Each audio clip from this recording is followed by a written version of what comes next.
Welcome to another quick review from Ultimate DIY. Today, guys, we are looking at tools. As you can see, I've got them spread out everywhere, and I have my electrical bag open. Now, we're going to look at the Knipex cutters. These are extremely well made.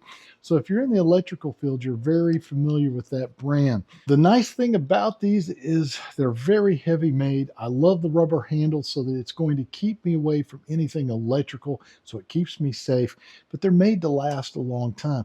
You're also going to notice they have a really nice curve to them. So if I'm trying to get into areas that are tight, these make it extremely nice. So we're going to take two wires here. These are going to be our 12 gauge wire, and we're going to see if we can clip two of them at the same time and how much work it requires. No work at all, guys. So extremely good cutters.